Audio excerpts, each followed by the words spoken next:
2003년도에 여기를 다녔었거든요.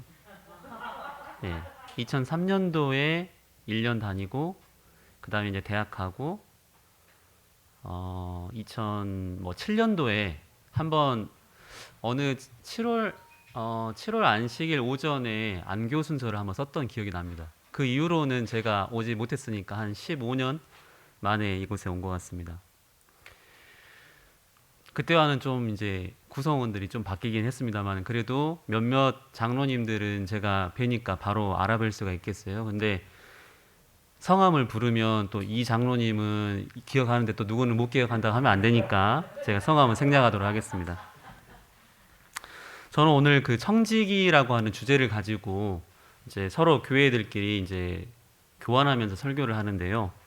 사실 부담이 좀 많이 됐습니다. 청지기 교환 설교하면 어떻게 보면 청지기라고 하는 직분에 대해서 잘 알고 계시기 때문에 어떻게 설명을 해야 될까라는 그런 고민을 좀 하게 됐습니다. 먼저 청지기라고 우리가 딱 떠올리는 순간 무엇인지 바로 이해를 하실 수 있겠죠. 네. 주인의 것을 관리하는 사람으로서의 어떤 청지기라고 하는 것이 있는 것입니다. 그렇다면 결론적으로는 무엇인가 하면 우리는 하나님의 자녀로서 마땅히 부여받은 임무들이 있다라고 하는 것이죠. 주인이 하나님이시고 우리는 그분의 어떤 관리자로서 삶을 살아가는 분명한 길들이 있다라고 하는 것이 사실 청지기의 주제입니다. 여기까지 얘기하면 다 끝나버렸어요. 근데 이제 저는 이제 고민을 하기 시작했습니다. 어떻게 해야 도대체 우리가 잘 알고 있는 그 명제죠. 하나님은 주인이시고 우리는 관리자로서 마땅한 삶을 살아가야 된다라고 하는 이 명제를 어떻게 하면 조금이나마 우리가 이해할 수 있을까를 고민하다 보니까 관계에 대해서 좀 생각을 해보게 됐습니다. 관계에 대해서. 먼저 제가 책을 하나 소개해 드릴게요. 혹시 보신 분이 있을지 모르겠습니다.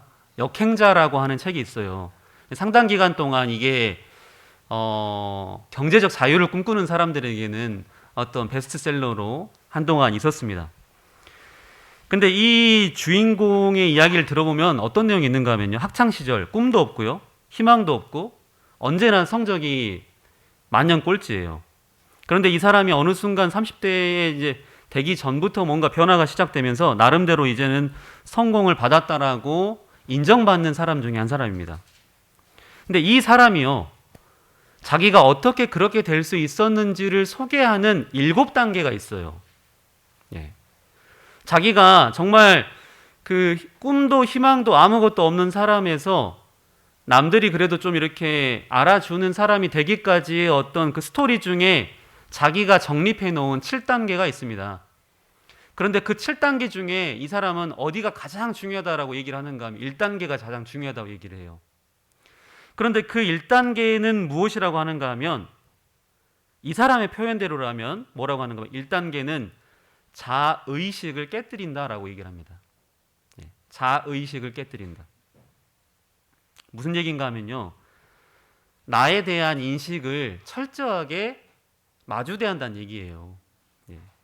무슨 얘기인가 하면 나라고 하는 사람이 어떤 사람인지 스스로가 가지고 있는 생각이 진짜 맞는 것인지 아닌 것인지를 스스로가 검증해 본다는 얘기입니다. 예를 들면 이런 게 될 수 있겠죠. 내가 오늘날 이렇게 살아가는 것은 내 부모님 때문이야 라고 생각할 수도 있겠죠. 뒷바라지를 해주시지 못한 부모님 때문에 나는 충분한 능력이 있는데도 불구하고 오늘 이렇다라고 누군가는 또 생각할 수 있겠죠. 그런데 한편으로 또 생각을 해보면 정말 그럴까라고 하는 의구심을 우리가 생각해 볼 수 있는 것입니다. 다시 말씀드리면 나라고 하는 사람이 어떤 사람인지 과포장되어 있는 스스로에 대한 생각들을 정확히 진단해보고 내가 어떤 상황이고 어떤 특징이 있고 진짜 모습이 누구인지를 스스로가 자각해야만이 다음 단계로 넘어갈 수 있다는 것이에요. 물론 저는 여기서 우리 성도님들께 뭐 이 책을 홍보하거나 어떤 이 책에 그렇다고 다 맞는 게 아닙니다. 그러나 제가 말씀드리고 싶은 것은 무엇인가 하면 세상에 많은 사람들이 자기의 모습을 스스로가 직접 대면하는 것의 중요성에 대해서 얘기를 한다는 것이에요. 내가 어떤 사람인지 마주해야 된다라고 하는 것입니다. 그런데 사실은 이건 좀 피곤한 일입니다. 예. 아이고 그냥 되는 대로 살면 되지 뭘 내가 어떤 사람이고 이런 사람이고 저런 사람이고 인지가 필요하느냐라고 생각할 수 있어요. 제가 한 가지 말씀을 드려보겠습니다. 만약 우리 몸에서 배가 아프다고 한번 가정을 해볼게요. 뭔가 이제 심상치 않은 그런 느낌이 듭니다. 그럼 두 가지 감정이 이제 충돌을 하게 됩니다. 당장 병원에 가서 정확한 진단을 보고자 하는 그런 마음과 또 한 가지는 괜찮겠지. 그냥 괜찮을 거라고 생각하고 미뤄두고 이제 뒤로 놔두는 이제 그런 두 가지 판단을 놓고 이제 고민하게 되는 것입니다. 근데 검사하기까지는 5만 가지 생각이 다 드는 거예요. 가서 검사했는데 안 좋으면 어떡하지? 결과를 받을 때보다 오히려 받지 않고 가기 전까지가 더 두려운 마음이 드는 것입니다. 정작 그런데 검사 결과지를 받아 들었을 때는 결정이 났기 때문에 오히려 더 마음이 홀가분할 수가 있는데 거기까지 가기까지가 상당히 어려운 것이죠. 저는 이렇게 말씀을 드려보고 싶습니다. 어떤 것이 현명할까요? 내 신체에 문제가 생겼을 때에 그 문제를 해결하기 위해서 진단을 받아보러 가는 것이 현명할까요? 아니면 나는 건강할 거야 라고 생각하고 그냥 덮어놓고 물러서는 것이 현명할까요? 네. 진단해보는 것이 더 현명하겠죠. 네. 때로는 근데 우리가 원하는 결과가 나오지 않을 수 있습니다. 네. 당연히 우리가 원하는 결과가 나오지 않을 수 있어요. 그런데 나의 정확한 상태를 확인해야만 그래야만 뭐가 시작될 수 있는가 하면 치료가 회복이 시작될 수 있는 것이 바로 나의 정확한 상태를 확인하는 것부터가 중요한 것이에요. 사람 사이의 관계, 가족 간의 관계, 그 다음에 우리의 삶을 둘러싸고 있는 다양한 문제들이 분명히 있습니다. 그런데 사실 우리가 가지고 있는 문제들, 예를 들면 내 자녀와 가지고 있는 어떤 갈등들을 정확하게 그것을 끄집어내가지고 그때 이런 문제 때문에 이런 갈등이 있었는데 너는 어떻게 생각하니? 나는 이렇게 생각한다라고 그것을 끄집어내가지고 얘기하기는 상당히 힘듭니다. 그게. 예. 갈등을 마주대야 한다는 건 상당히 힘든 문제예요. 그러나 저는 이렇게 말씀을 드리고 싶습니다. 싫더라도 그 상황을 마주해야만이 그 문제는 해결될 수 있다. 저는 상담을 전공하지는 않았습니다. 그런데 요즘에 굉장히 이제 상담하는 분들이 여러 방면으로 활동을 많이 하고 있어요. 그런데 상담하는 분들의 대부분 그분들이 가지고 있는 기초적인 생각은 무엇인가 하면 문제는 반드시 마주대해야 된다는 거예요. 예. 덮어놓고 해결될 것을 기다리는 것이 아니라 아픈 기억을 끄집어내는 것이야말로 고통스럽지만 그 과정이 있어야만 비로소 그 기억으로부터 벗어날 수 있다라고 얘기를 합니다. 제가 이렇게 말씀드리면 갑자기 청지기와 도대체 이게 무슨 상관이 있을까라고 아마 생각하실 수 있을 것 같아요. 오늘 우리는 청지기에 대한 주제를 가지고 말씀을 나누고 있습니다. 물론 청지기에 대해서 더 현실적이고 다양한 실체적인 어떤 구체적인 행동 지침이 되는 내용들을 제가 우리 성도님들께 말씀드릴 수 있겠습니다. 그러나 실천적인 부분을 얘기하기 전에 그것보다 더 중요한 것이 있다면 저는 우리 성도님들께 저를 포함해서 나라고 하는 어떤 예수님을 따른다라고 하는 한 개인이 진짜 나의 모습은 무엇일까를 한번 우리가 고민해 보자라고 하는 것입니다. 그 고민을 통해서 내가 정말 하나님과 관계가 있는 사람이라고 믿게 되면 그럼 어떻게 살아갈까요? 청지기로서의 삶을 살아가게 되는 것입니다. 제가 여기서 성도님들께 청지기의 삶은 뭐 헌금 생활을 잘하고 하루에 얼마 시간은 뭘 어떻게 하고 이렇게 하고 저렇게 하고 얘기할 게 아니라 오늘 나는 하나님과 어떤 관계에 있는가를 우리가 점검하게 되면 자연스럽게 청지기적 삶은 우리가 한번 고민해 볼 수 있는 단계로 넘어갈 수가 있는 것이에요. 청지기 그것은 주인으로부터 위탁받은 종의 삶에 대한 것입니다. 주인의 재산을 관리하는 사람을 그렇게 부릅니다. 저는 오늘 앉아 계신 분들이 나는 이 교회에 왜 앉아 있을까를 한번 고민해 보셨으면 좋겠어요. 혹은 나는 하나님과 도대체 오늘 무슨 관계가 있어서 이곳에 와 앉아 있을까를 한번 고민해 보셨으면 좋겠습니다. 그리고 나라고 하는 사람은 이 교회를 어떤 곳으로 지금 생각하고 있는지 한번 고민해 보셨으면 좋겠어요. 예수 그리스도를 내 삶의 어떤 분으로 생각하고 있는가? 내가 그냥 과거부터 다녔기 때문에 오늘도 그냥 이렇게 습관적으로 이 교회에 와서 앉아 계신 것인지, 아니면 다녀야 하는 곳이니까 다니는 것인지, 스스로 오늘 우리가 질문해 보시기를 바랍니다. 성경에 보니까 이런 구절이 있어요. 예수께서 따로 기도하실 때에 제자들이 주와 함께 있더니 물어 이르시되 무리가 나를 누구라고 하느냐? 대답하여 이르되 세례 요한이라 하고 더러는 엘리야라. 더러는 옛 선지자 중에 한 사람이 살아났다 하나이다. 예수께서 이르시되 너희는 나를 누구라 하느냐 그랬습니다.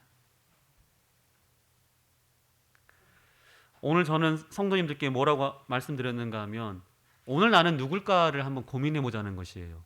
그런데 예수님은 제자들을 향해서 뭐라고 얘기하시는가 하면요, 너희들은 나를 누구라고 생각하느냐라고 질문하고 계십니다. 본질적으로 같은 질문을 하기를 원하시는 것입니다. 이 배경을 잠깐 한번 제가 설명을 해드리면요,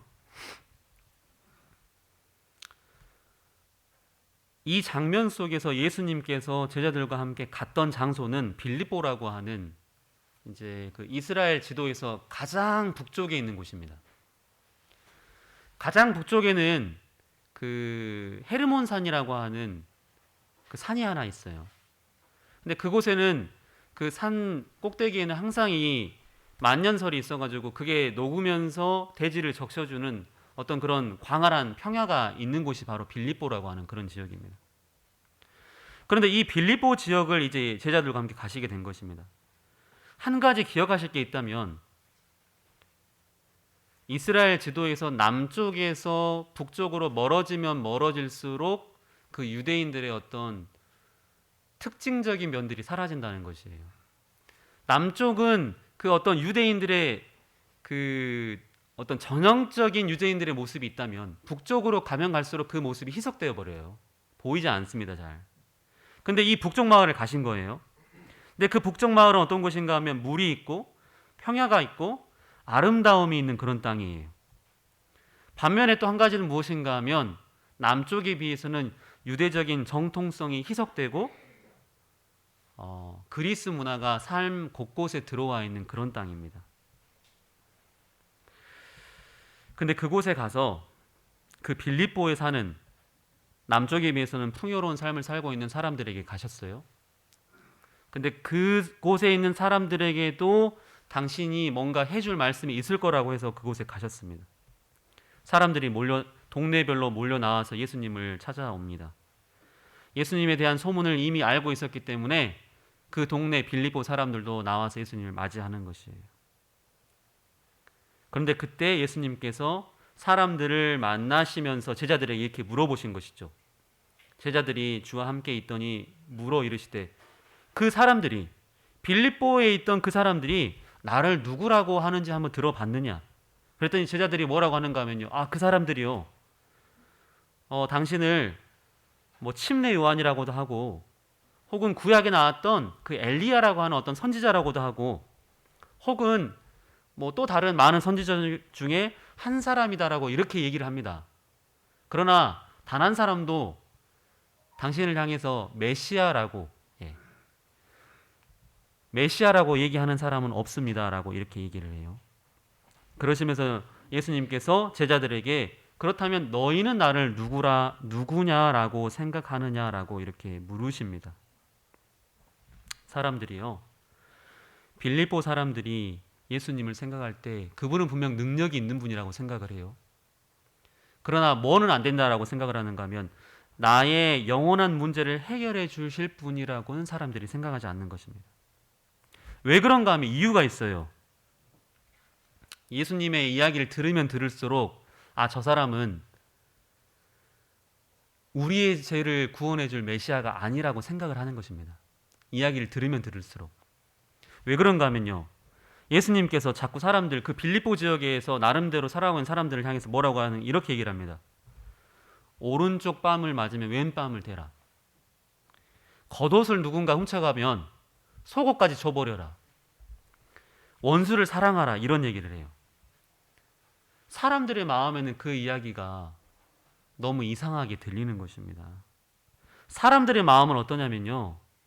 지금 자기들은 다른 나라에 의해서 지배를 받고 있거든요.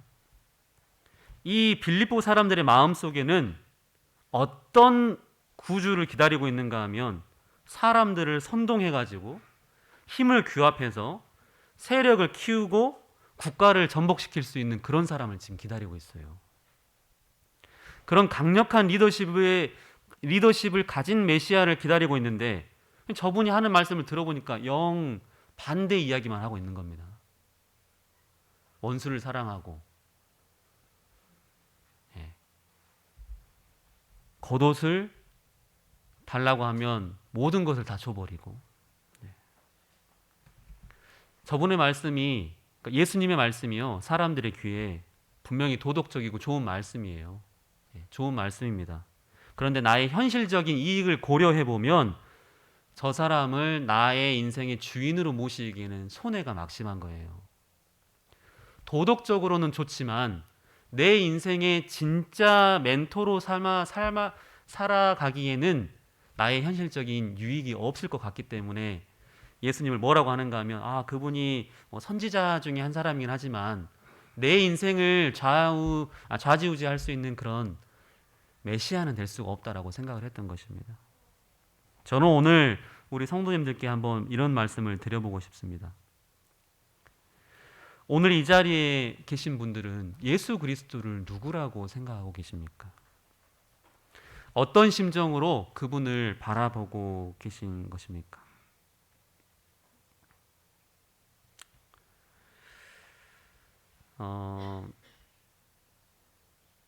오늘 우리가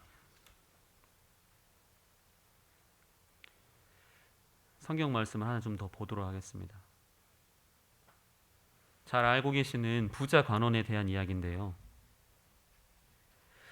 어떤 사람이 주께 와서 이르되 선생님이여 내가 무슨 선한 일을 하여야 영생을 얻으리까? 그 청년이 이르되 이 모든 것을 내가 지켰사온데 아직도 무엇이 부족하니까? 예수께서 이르시되 네가 온전하고자 할진대 가서 너의 소유를 팔아 가난한 자들에게 주라. 그리하면 하늘에서 보화가 내게 있으리라. 그 청년이 재물이 많음으로 이 말씀을 듣고 근심하여 갔다 그랬습니다. 마태복음 19장에 등장하는 이 부자 관원 청년은 예수님을 향해서 찾아왔어요. 찾아와서 질문합니다. 내가 어떻게 하면 영원한 것을 얻을 수 있겠습니까? 라고 그렇게 물어봐요. 그런데 이 사람의 삶은 그 동네 사람들이 보기에 아주 우호적인 삶을 살고 있는 사람이에요. 법을 어기거나 혹은 어떤 문제를 일으키지 않고 누가 봐도 합리적인 삶을 살아가는 그런 사람입니다. 그런데 이 사람이 예수님 앞에 나와서 어떻게 하여야 내가 영원한 것을 얻을 수 있겠습니까? 라고 물어봤을 때에 예수님은 그를 향해서 뭐라고 하시는가 하면 그의 마음을 들여다보시고 포기할 수 없는 진정한 가치가 무엇이냐라고 되물으셔요.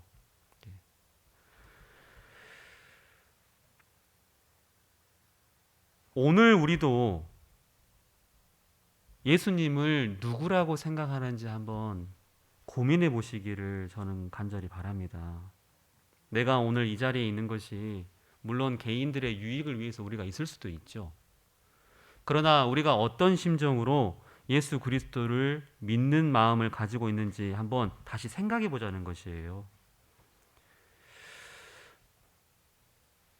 이곳은 광야라고 하는 땅입니다. 예, 여기가 이제 그 모세가 그 이제 애굽에서 이스라엘 사람들이 이끌고 가나안으로 가기 위해서 가는 그 여정 가운데 있는 이제 광야 땅입니다. 이렇게 저도 가보진 않았습니다.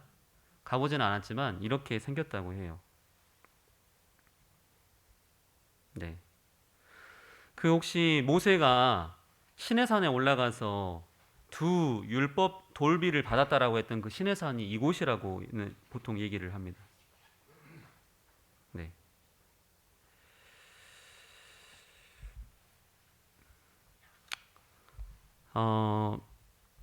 제가 광야를 지금 사진으로 보여드린 이유는 무엇인가 하면 오늘 우리가 살아가고 있는 이 세상이 광야와 같은 그런 삶이에요. 무슨 얘기인가 하면 오늘 우리는 세상을 살아가면서 겪게 되는 수없이 많은 문제들이 있습니다.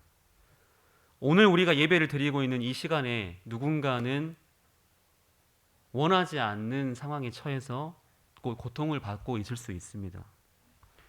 또 전 세계의 어떤 세상 경제들은 어지럽게 되어 있고 기후변화의 위기는 점점 가속화되고 어떻게 살아가는 것이 과연 우리가 올바르게 살아가는 것인지를 고민하게 되는 그런 시대를 우리가 살아가고 있어요. 또 한 가지 문제는 무엇인가 하면 어떤 생각을 하며 살아가는 것이 과연 진짜 맞게 살아가는 것인지를 고민하는 그런 세상을 우리가 살아가고 있습니다. 그런데 세상은 지극히 청지기적인 원리로 돌아가고 있다는 사실을 한번 기억해 보시길 바래요. 무슨 얘기인가 하면요. 제가 청지기가 뭐라고 했는가 하면 주인이 있고 주인의 것을 관리하는 사람이 청지기라고 했는데 우리가 살아가고 있는 세상은 신앙을 떠나서요. 신앙을 떠나서 우리가 살아가고 있는 이 세상의 원리는 작동되는 원리는 청지기적인 원리를 기본으로 돌아가고 있다는 사실이에요. 예를 한번 들어볼까요? 우리가 무엇인가를 얻기 위해서 대가를 지불합니다. 대가를 지불함과 동시에 우리는 그 사람을 믿고 나의 자녀 혹은 나의 재산 혹은 내 몸을 누군가에게 맡깁니다. 신뢰를 바탕으로 사회가 돌아가고 있는 거예요. 상대방을 믿고서 음식을 사고요. 상대방을 믿고 내 자녀를 위한 학원을 보내고 상대방을 믿고 심지어는 내 머리카락을 맡기는 거예요. 다시 말씀드리면 우리가 삶을 살아가면서 청지기적인 주인과 관리자의 어떤 신뢰가 바탕되지 않은 삶을 살아갈 수가 없는 그런 환경에 우린 놓여 있습니다. 꼭 성경이라서가 그런 게 아니라요. 우리가 살아가고 있는 이 세상 자체가 사실은 서로를 향한 신뢰를 기반으로 지금 돌아가고 있는 거예요. 그런데 문제는 무엇인가 하면 잘 아시겠지만 우리의 그런 기대와는 무색하게 서로의 신뢰를 깨트리는 일들이 종종 세상에는 일어납니다. 내 마음처럼 상대방도 그러겠지라고 생각하지만 그것은 우리만의 생각입니다. 네. 한 번은 제가 여기 앞에 있는 공사 현장 있죠. 지하철 공사한다고 지금 그 양궁장 앞쪽에서 이렇게 내려가다 보면 길이 이렇게 조금 밑에 그 유도 라인을 잘 보지 않으면 상당히 위험한 그런 구간이 있어요. 그런데 그 구간에서 아무튼 이렇게 해가지고 제가 앞에 있는 택시를 부딪히게 됐습니다. 정말 흠집도 잘 보이지 않는 그런 상황이었어요. 저랑 같이 탄 사람이 진짜 부딪힌 거 맞냐라고 저한테 물어보는 이제 그런 거였어요. 근데 결국은 이제 그분이 이제 병원에 입원해버리고 그 다음에 이제 뭐 그렇게 해서 마무리가 됐습니다. 근데 그 전에 저의 차를 오히려 박았던 분이 있었어요. 근데 저는 차가 좀 흠집이 났지만 뭐 내가 다치지 않았으니까 그냥 없던 일로 하고 이렇게 보내드렸어요. 제가 차를 고쳐달라고 하지도 않고 뭐 제가 병원에 입원해야겠다고 얘기하지도 않았습니다. 그냥 저는 무슨 생각이었는가 하면 내 마음이 이러면 상대방 마음도 그러겠지라고 간단하게 생각했던 거예요. 그런데 세상은 그렇지 않습니다. 모든 사람들이 내 마음대로 동일한 마음을 가지고 생각하고 있으면 참 좋겠지만 그렇지 않습니다. 세상은 신뢰를 바탕으로 돌아가야 되지만 서로 간의 신뢰를 깨뜨리는 일들이 종종 일어나요. 왜 그런가 하면 나 개인의 유익을 위해서 추구하다 보니까 그렇습니다.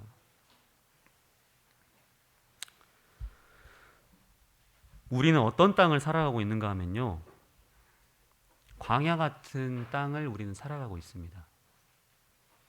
광야는 지금 사진에 보신 대로 척박함과 말라버림이 있는 그런 곳이에요. 최근에 이제 제가 안목과 관련된 책들을 쭉 살펴보다 보니까 이런 책들이 좀 있었거든요. 사람들이 뭘 가지기를 원하는가 하면요, 남들이 가지고 있지 않은 그런 눈을 갖기 원해요. 내 자녀를 키울 때 내가 어떻게 키워야 얘를 좀 잘 키울 수 있을까를 좀 장기적으로 눈을 갖기를 원합니다. 요즘 사람들이 관계 때문에 힘들어하니까 이 첫 번째 관계의 안목이라고 하는 책은 무슨 내용을 다루고 있는가 하면요, 내가 사람을 이렇게 친구로 사귀어가지고 문제가 생기니까 차라리 사귀기 전부터 이 사람이 앞으로 사귀면은 괜찮을 사람인지 안 괜찮을 사람인지를 미리 알 수 있는 그런 안목을 키우자는 거예요. 예. 관계 때문에 사람들이 힘들어하니까요. 뭐 해년마다 나오는 책이죠. 예.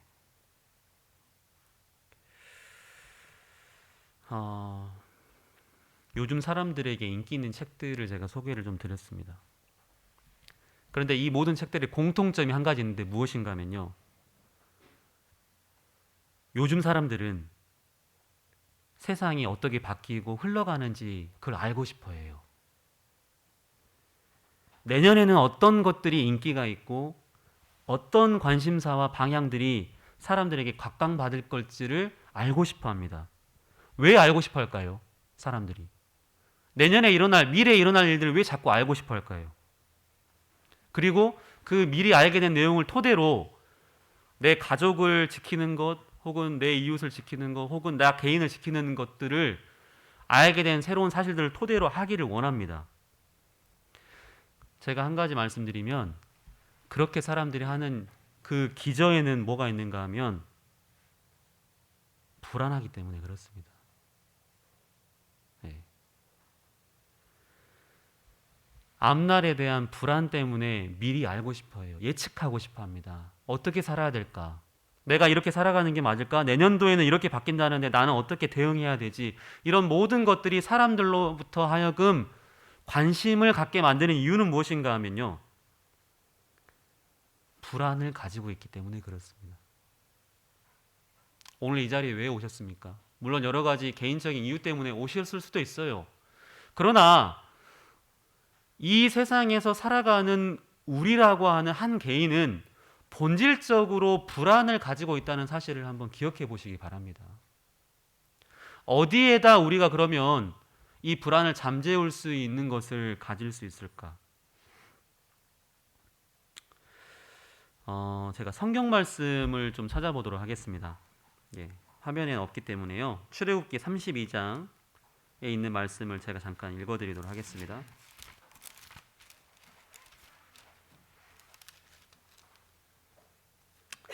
출애굽기 32장 1절에 보시면 다음과 같은 성경 말씀이 있어요. 제가 읽겠습니다. 백성이 모세가 산에서 내려옴이 더딤을 보고 모여 아론에게 이르되 가로되 일어나라. 우리를 인도할 신을 우리를 위하여 만들라. 이 모세 곧 우리를 애굽 땅에서 인도하여 낸 사람은 어찌 되었는지 알지 못함이니라. 출애굽기 32장 2절입니다. 아론이 그들에게 이르되 너희 아내와 자녀의 귀에 금고리를 빼어 내게로 가져오라. 모든 백성이 그 귀에서 금고리를 빼어 아론에게로 가져오매 4절 아론이 그들의 손에서 그 고리를 받아 부어서 각도로 새겨 송아지 형상을 만드니 그들이 말하되 이스라엘아 이는 너희를 애굽 땅에서 인도하여 낸 너희 신이로다 하는지라. 이 장면이 무슨 장면인지 아시겠습니까? 네, 잘 아시는 장면이죠. 혹시 이제 모를 분들을 위해서 잠깐 간략하게 설명을 해드리면, 이제 그 이집트라고 하는 땅에서 이스라엘 사람들이 나와가지고 이제 가나안이라고 하는 다른 땅을 향해 가기 위해서 가는 과정 가운데 이 사막 광야, 좀 전에 보셨던 그런 사막 지형을 이제 지나가게 됩니다. 그런데 중간에 모세가 시내산이라고 하는 곳에 가서 하나님으로부터 그 이제 십계명의 두 내용을 받기 위해서 잠깐 자리를 비웠어요.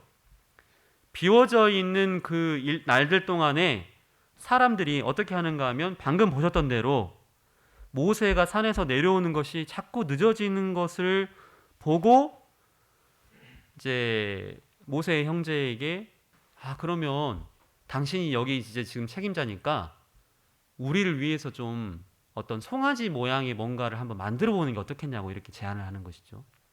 그리고 그 제안에 따라서 정말 만들어내게 됩니다. 근데 한 가지 의구심이 뭔가 하면, 저는 이 장면을 볼 때마다 항상 이해가 안 되거든요. 이것을 만들으라고 해서 만든 사람이나 그것을 자기 어떤 그 귀금속을 다 갖다 줘가지고 만들도록 도와준 사람이나 이해가 안 되는 것이 무엇인가 하면, 사실 그 자리에 있기까지 사람들은 뭘 경험했는가 하면 지속적인 그 기적을 경험했거든요. 이집트에서 나와가지고 막다른 골목에 닿았을 때 그 사람들은 바다가 갈라지는 그런 기적을 경험했어요.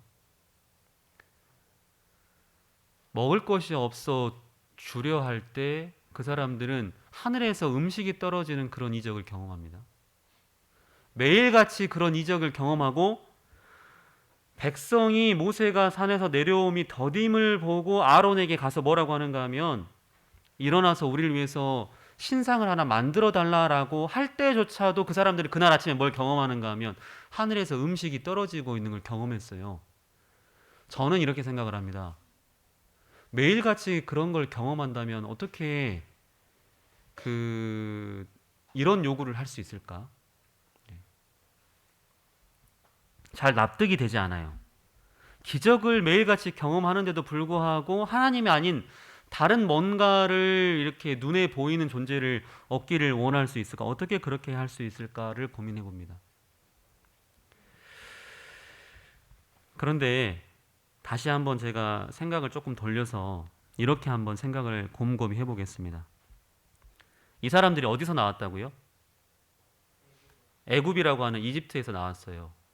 그런데 이 모세가 존재하던 그때 당시에 이집트는 어떤 곳인가 하면 세계 문명의 최고의 지위를 누리고 있던 그런 곳이에요.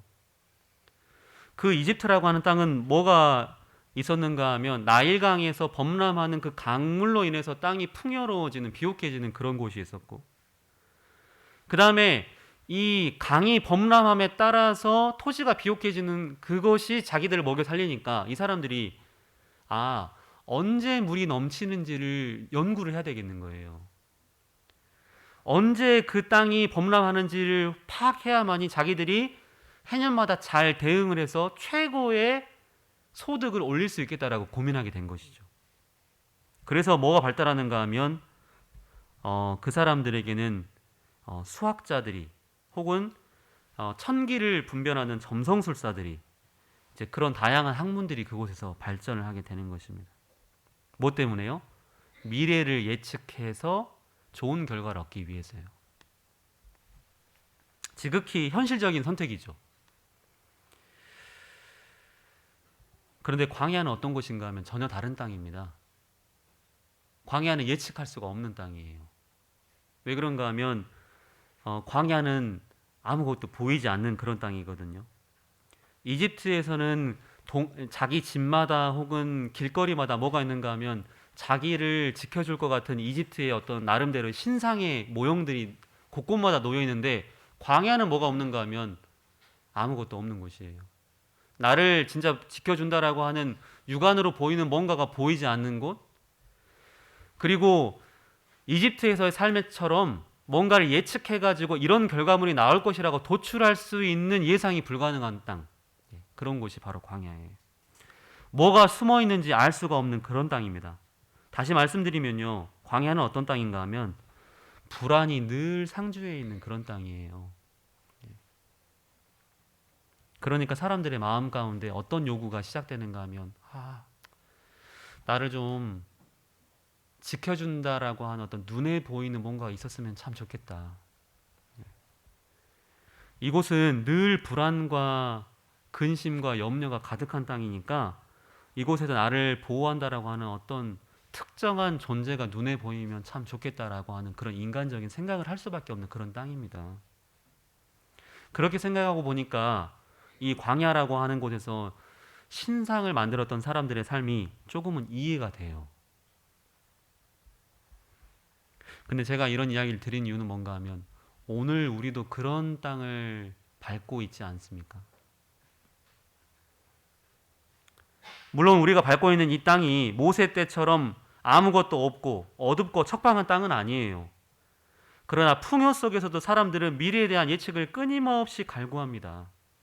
여전히 사람들은 현실에서 불안을 느끼고 내 아이를 위해서는 내가 어떻게 얘를 키워야 될까라고 하는 늘 불안을 가지고 살아요. 꼭 그 대상이 아이뿐만이 아니라 내 직업이 될 수도 있고 내 가족이 될 수도 있고 크게는 뭐 학교가 될 수도 있고 교회가 될 수도 있겠죠.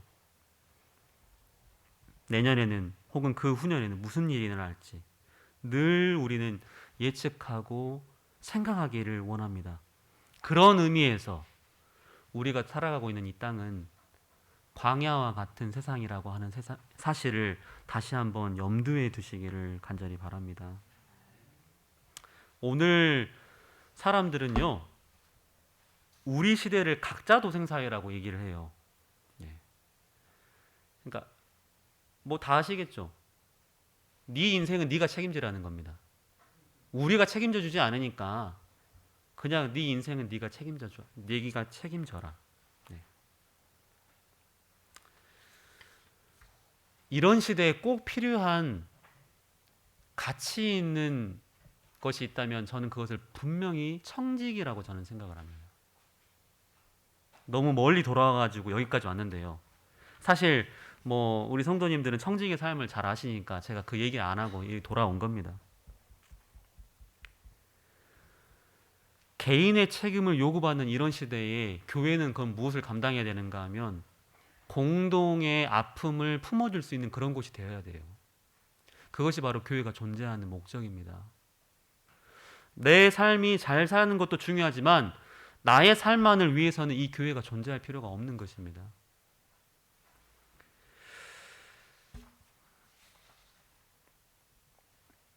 평안을 너희에게 끼치노니 곧 나의 평안을 너희에게 주노라. 내가 너희에게 주는 것은 세상이 주는 것과 같지 아니하니라. 너희는 마음에 근심하지도 말고 두려워하지도 말라. 오늘 이 말씀이 이곳에 계신 모든 분들의 마음에 새겨지게 되기를 간절히 바랍니다.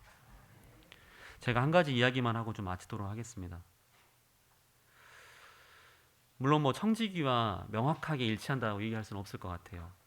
그런데 말씀을 준비하면서 이렇게 성경 말씀을 쭉 보다 보면 이상하게 예전에 저의 과거가 떠오르게 돼 있어요. 참 이상한 일입니다. 성경을 읽으면 미래를 알아야 되는데 저는 성경을 읽으면 저의 예전 모습들이 자꾸 생각이 나거든요. 오늘 아침, 어젯밤은 저의 동생이 많이 생각이 났습니다. 저랑 2살 더 어린 동생이 있는데 사이가 그렇게 막 좋지는 않아요. 그런데 그 동생에게 했던 제가 뭐 별것 되지 않은 그 옷 한 가지를 가지고 그 동생과 다퉜던 그때의 기억이 떠오르는 것입니다. 그런데 말씀을 읽으면 자꾸 저의 부끄러운 과거가 생각나면서 뭘 회복하고자 하는 욕구가 생기는가 하면 내가 잘못했던 그 사람에게 연락을 해서 관계를 회복하고자 하는 그런 욕구가 자꾸 생각이 나요. 저는 여기에도 분명히 여러분들이 신앙을 해야 될 분명한 목적이 있다고 저는 믿습니다. 청지기는 하나님과 우리의 관계가 어떻게 설정되어 있느냐에 따라서 순종하는 삶을 살아가는 것이 가장 중요한 것입니다. 하나님의 말씀은 어떤 힘이 있는가 하면요, 우리의 마음 가운데 평안을 줌과 동시에 우리의 부끄러웠던 삶을 다시 한번 돌아보게 하는 힘을 주십니다. 그걸 통해서 뭘 허락하시는가 하면 이전에 소원해졌던 그런 관계들을 다시 회복시켜 주시는 거예요. 청지기는 회복된 관계를 통해서 살아가는 사람들입니다. 진짜 이제 마치면서요. 지금 요즘에 광주 지역이 물이 부족하다고 얘기를 하잖아요. 네. 그 다음에 또 예전과 같지 않은 그런 기후들도 전 세계에 많이 일어나고 있습니다. 그런데 저는 이런 모든 것들의 가장 핵심적인 방법은 어디 있는가 하면 사실은 성경이 얘기하는 청지기적인 삶의 그 방법, 핵심 방법이 있습니다. 도대체 뭐 기후변화와 이런 것들이 도대체 무슨 상관이 있는가 하지만은 그것을 나의 아픔으로 생각하고 그것이 한 사람의 문제가 아니라 우리의 공동의 문제라고 책임을 느끼는 것은 어떻게만 가능한가 하면 사람을 사랑하라고 하는 하나님의 말씀으로밖에는 그것이 해결될 수가 없어요. 분명히 우리 인생의 삶에는 이기적인 속성들이 나오게 돼 있습니다. 그러나 그것을 잠재우고 공동의 선을 이루어낼 수 있는 것은 어디에만 있는가 하면 그것은 인간의 생각으로 가능한 것이 아니라 하나님께서 허락하신 사람의 마음에 이웃을 사랑하는 마음이 들어갈 때에만 그런 일들이 일어날 수 있어요. 그런 사실로도 저는 이곳에 계신 분들에게 우리가 하고 있는 이 신앙이 결코 헛된 것이 아니라는 사실을 다시 한번 기억하시고 또 이 무등교에 계신 분들의 어떤 청지기적인 삶을 통하여서 지역사회뿐만 아니라 우리 가정들도 모두가 축복을 받는 우리 모두가 되시기를 간절히 바라며 이 시간을 줄이도록 하겠습니다.